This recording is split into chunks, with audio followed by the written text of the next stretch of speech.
Welcome everybody. It's Ashwin back with a formal review of this wonderful pair of boots coming out of China. This is the Iron Boots Pittman review. So I wanted to talk a little more about Iron Boots and the company, the brand, and the experience of purchasing from them, as well as my perspectives of the shoes. So I'm going to do that in this video while I show video clips as well as stills that I've taken of this beautiful pair of boots. So I say beautiful, and that's the best way to describe this boot. It is a beautiful boot. Starting with the leather, which is a wonderful waxed bull hide that has a texture. I believe it's a natural texture, natural grained, milled bull hide. And it has a ghost-like appearance to it. The ghost leathers have a wax embellishment that will eventually fade and give you a burnished cap toe as you're seeing here. Iron Boots actually did this to provide some variation to the upper by burnishing the top by actually essentially buffing out the leather at certain areas to give it that tone. You can see that here.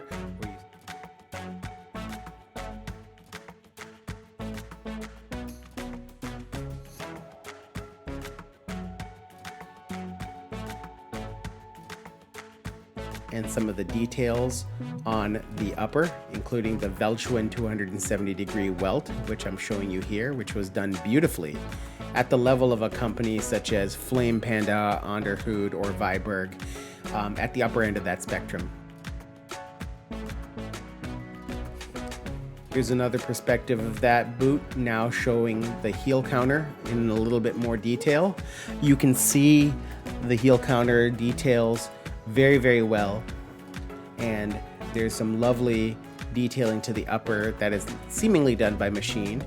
You can see the tracks of the machine stitching, but hand-operated machinery to create a very beautiful pattern to the stitch on the uppers.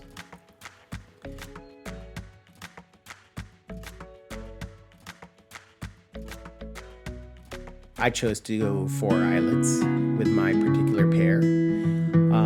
As you can see here, as we slowly pan down this boot, that the details blend seamlessly with the quality and texture of the uppers. And Iron Boots use selective clicking to be able to accentuate the grain on the shaft and upper parts of the shoe while providing a more clean look to the toe box and the vamp. Really, really well done work, guys. I will say that this is just a tremendously stylish boot. And in fact, while we take a look at the heel cap and the wonderful broguing here, this is a boot that shares a lot of DNA with a dress shoe in terms of how it has lasted, how it feels on the foot, and how it is finished. So I would almost think of it in that manner, more so than I would think of it as a boot. Although it's not perfect, you can see some of the rough edges to the edge of the cap toe here, but that's very subtle detail. I wanted to bring it up though because that's something I haven't seen in Flame Panda. Otherwise, the welting is incredibly well done. So a few concluding thoughts as I wrap up this video. Iron Boots offers an incredible option for the high-end heritage menswear market for a dress shoe boot. So essentially, a boot that behaves and feels a lot like a shoe. The way it's lasted, the choice of leather and how it's burnished, the quality and craftsmanship, the cleanliness of the stitching on the upper, the elegant welting, the overall aesthetic of this boot is dressier than your typical boot. I'm really enjoying mine and look forward to sharing more thoughts as I move forward with it. All the best and have a great day.